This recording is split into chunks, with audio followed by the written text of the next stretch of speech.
Okay, so welcome to the very first edition of our Partnerships in Focus.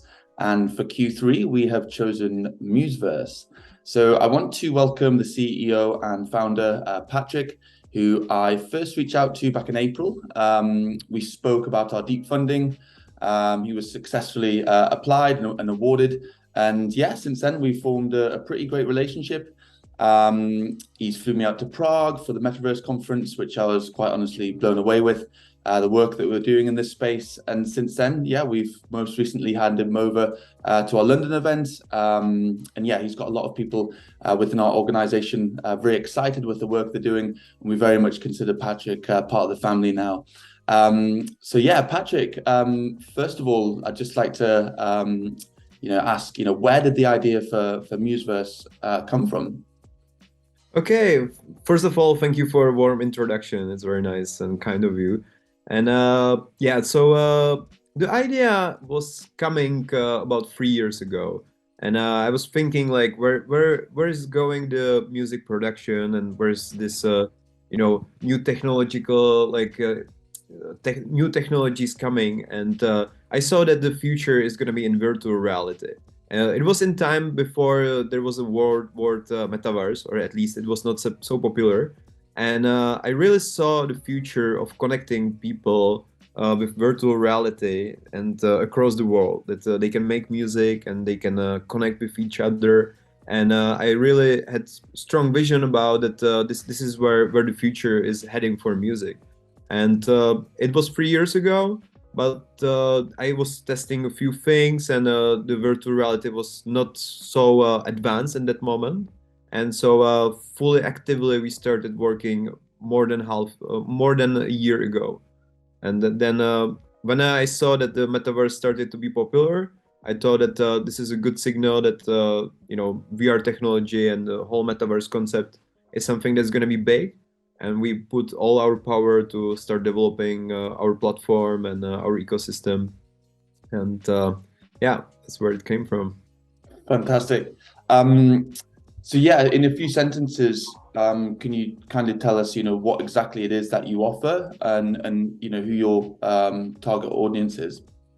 Okay, so essentially, we are building an ecosystem for musicians that they can make music and they can perform music in virtual reality with integration into the metaverses. We are mainly focusing on decentralized metaverses at this moment, which I would like to mention Somnium Space, which is our partner, and we are collaborating. And so essentially, we believe that the new way is going to be through this virtual reality, that you can load up musical instruments, and you can start having some interaction with people that are in different places. And the end goal is to really make work that you can record the tracks. You can make sure that you can release it as well, and that once you have these tools, you also have ability to perform for audience in the metaverse. And part of our ecosystem is also a token that is going to be rewarding musicians that are performing in the metaverse. So we have a metaverse club, and we are testing like how exactly can be the metaverse concerts, and how exactly do the most immersive experience of that. And with the token utility will be that we will be rewarding the musicians that are performing in these metaverses and in metaverse clubs. Very So exciting.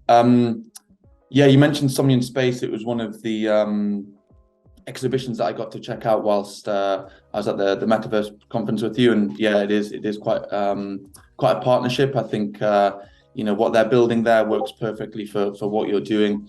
Um, Now, Patrik, I know that you've been having a few chats with Jam Galaxy. Is there anything you can give away at this point to how you'll be collaborating together?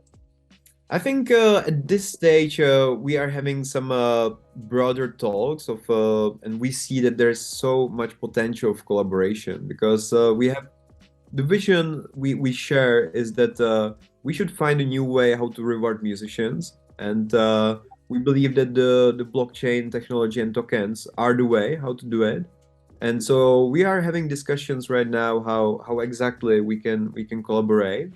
There's obviously a lot of synergies that we are very passionate about music, and we work with we love SingularityNET, and we want to apply the AI tools to make music more immersive and more easy to produce.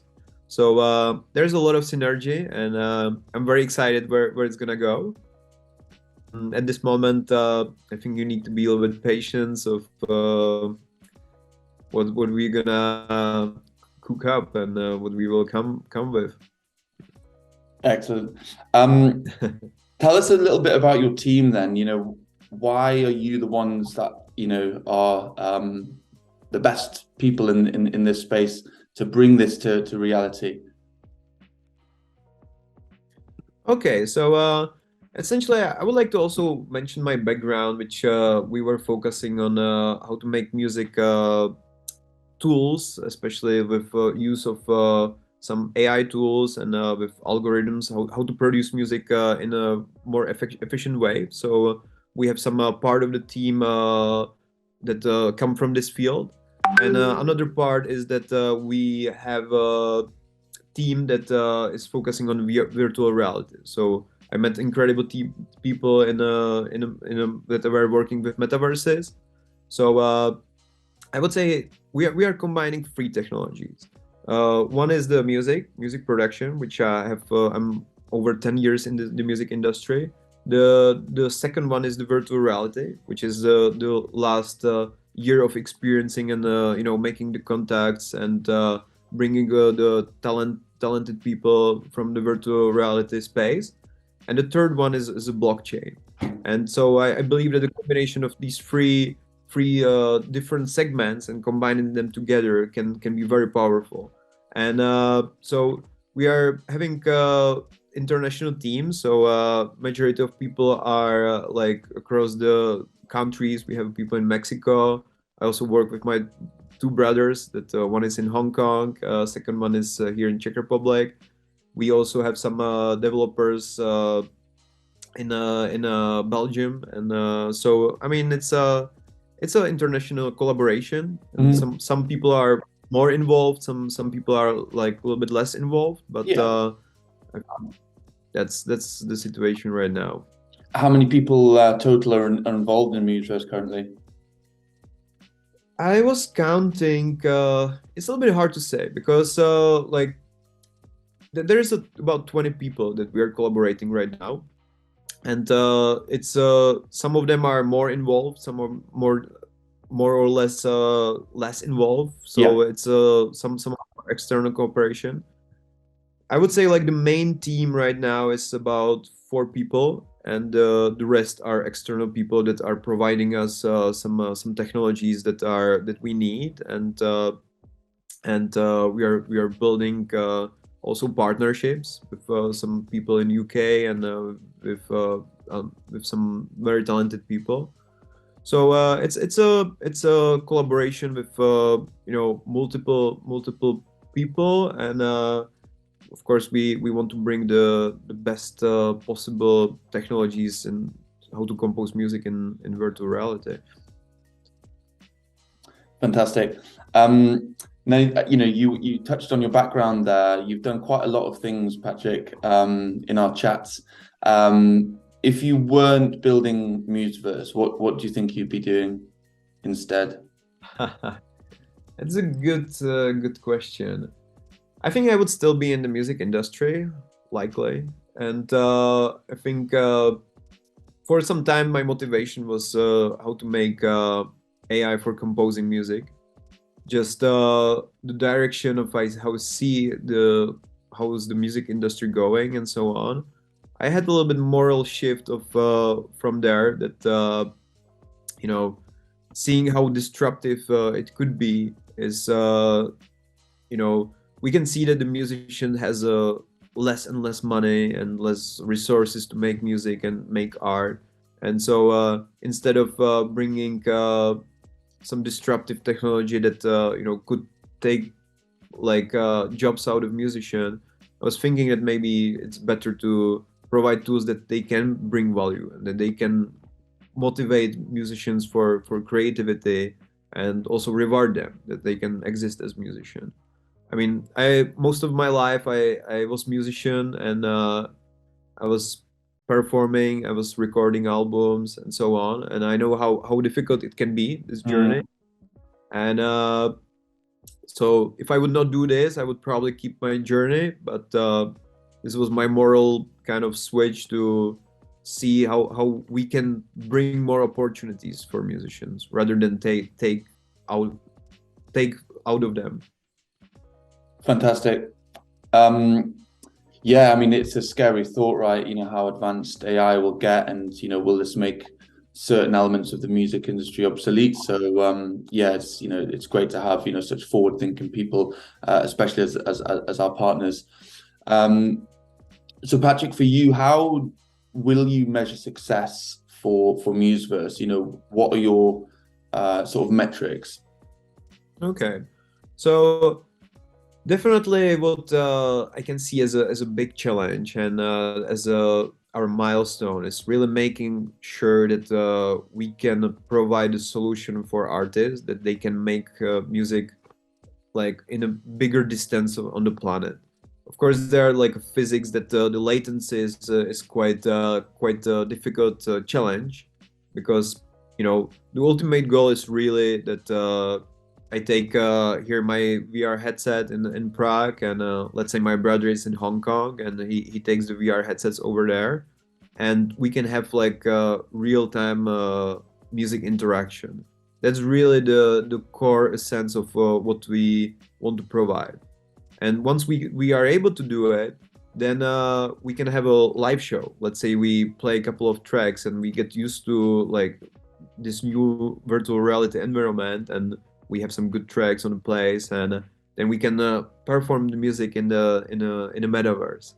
And then the next step, of course, is how artists could be rewarded for these performances. So on our roadmap, of course the next challenge is bringing this tokenomics system that with our token we could reward the artist. So we have our design and architecture like in our mind. We exactly know what we want to achieve.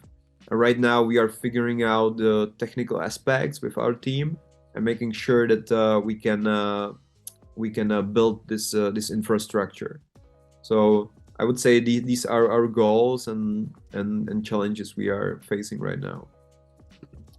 For sure.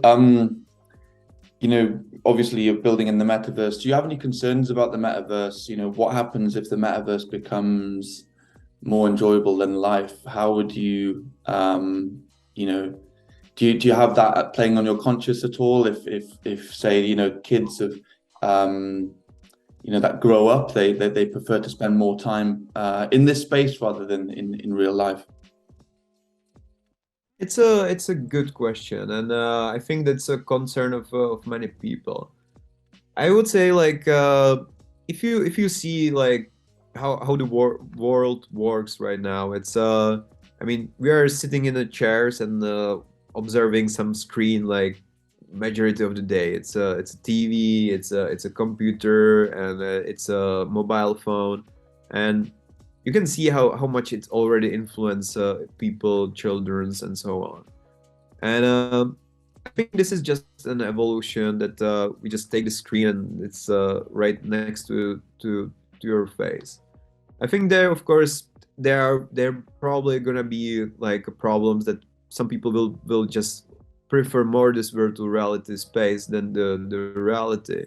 But I think it's already happening with gaming, and it's already happening in even in the working space. I mean, if you go for work, you just like a lot of jobs are just you are watching the screen. But I think what the virtual reality brings is that it's more immersive experience of what we have currently, and I think what it can support is the interaction with other people, because right now it's very passive, and you have Zoom calls, you have these kind of interactions. And I think once you are in the virtual reality, you suddenly realize that it's a completely different kind of tool, which is much more immersive than the Zoom calls. And this actually gonna bring more. I think it's gonna inspire more for interaction between people. And from my experience, like I spent some time in the metaverse, and it's actually pretty interesting that I made friends there, and you kind of able to get to know these people, even though you don't know them in a reality. And I had also the opportunity to meet them after some time I spent them with them, and it's essentially almost the same. It's just like a little bit different look, and of course it's like more immersive if you have the reality. But I think in the future it's gonna be so close to the reality that you will just not see the difference. You will just have much more entertaining that you can fly from a mountain. You can like you are driving Lamborghinis in the like mountains, and you are jumping like so you can have like crazy experience you would not be able to do in a reality. So it's gonna be very entertaining, and I'm pretty sure that a lot of people will prefer that over the reality. We'll see what's gonna happen, of course, with that. If it's bad or good, I mean, Yeah, that's a I guess. question. Yeah, I guess there's arguments for both sides. I mean, very exciting, but also quite scary in at the same time. But yeah, the whole metaverse space, be very interesting to see how it progresses over the next sort of, few months to 10 years. Where do you think you'll be? What sort of growth do you expect to have in the next sort of 12 months for MuseVerse? Okay, so 12 months, we would like to find a solution that you can really make the music in the metaverse. Like our goal, and this is also thanks to deep funding, is that we want to project the physical piano, so that we would start finding the way of how to bring the real instruments that you have at home. So we have a piano that you are used to, and if you are a keyboardist, or if you have a guitar, physical guitar, how to bring these instruments into virtual reality, and of course how to interact in the metaverse. So that's definitely we want to achieve that in a matter of year. That's our ultimate goal. And in my hope is that we in a year time we would also have this tokenomics system running, and we would be able to support the musicians that are performing in the metaverse, so that we can start inspiring musicians and bring the freedom for them. That there's a lot of people that live in some small cities in the countries that is quite challenging to be musician and make it for a living. And we would like to at least start onboarding musicians that they can have this opportunity to live for being a musician. So hopefully in a year we will achieve that. Amazing.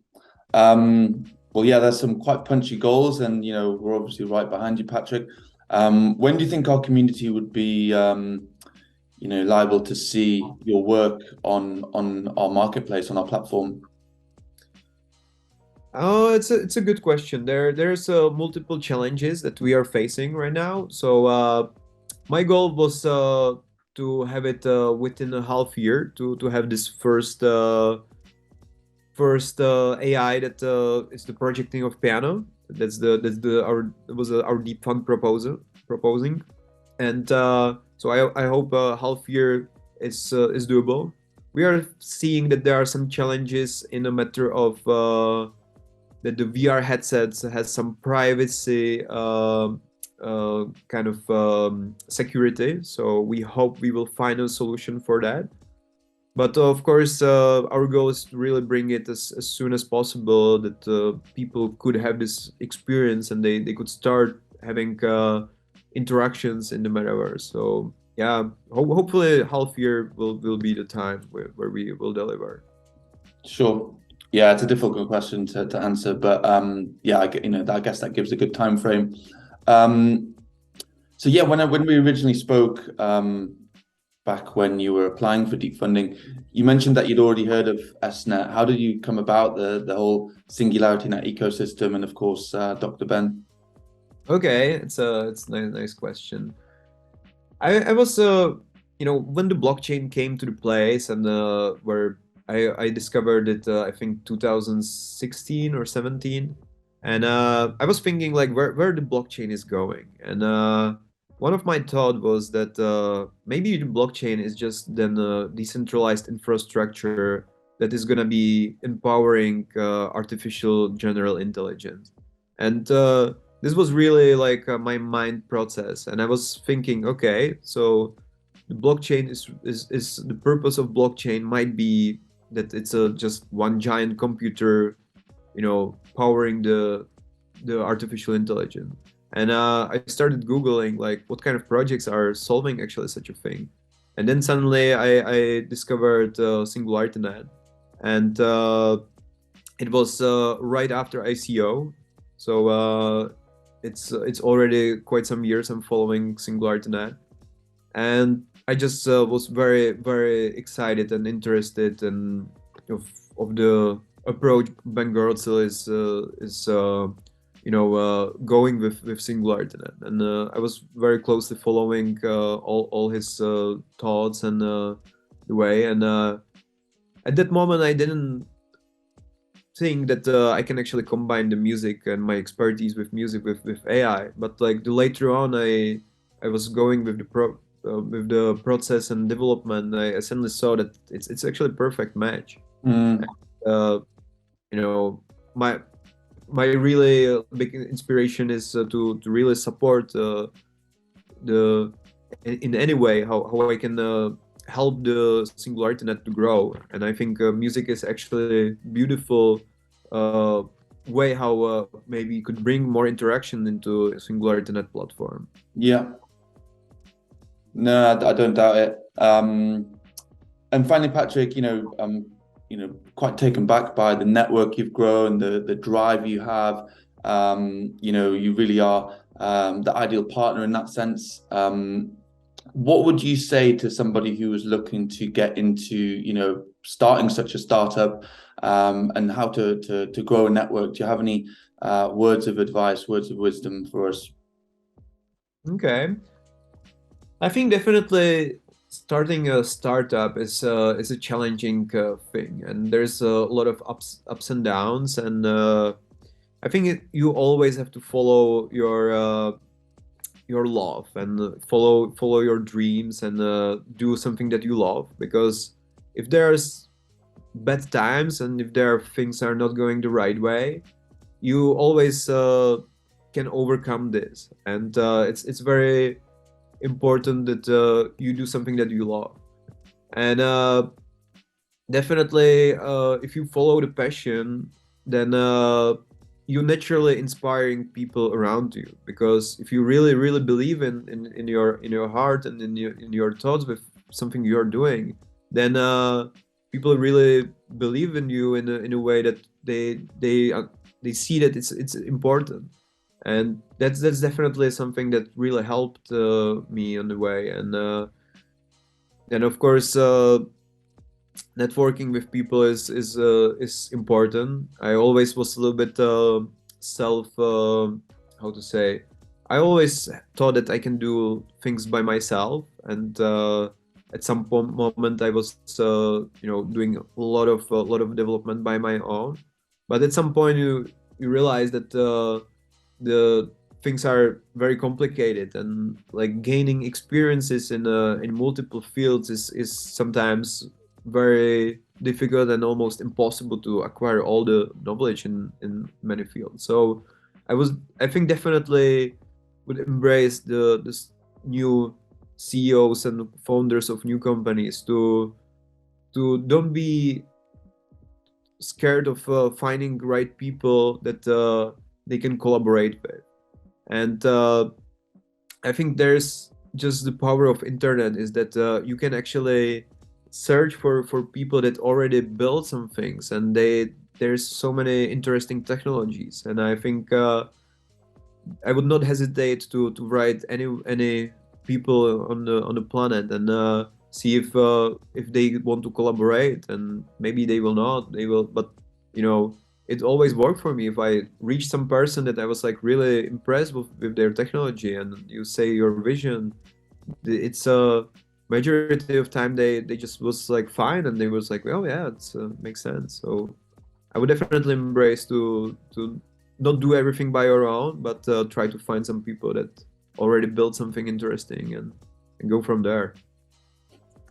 Absolutely. Well, yeah, very well put, Patrick. No doubt you've inspired a few people on this short chat of ours. But yeah, thank you for the great work that you're doing.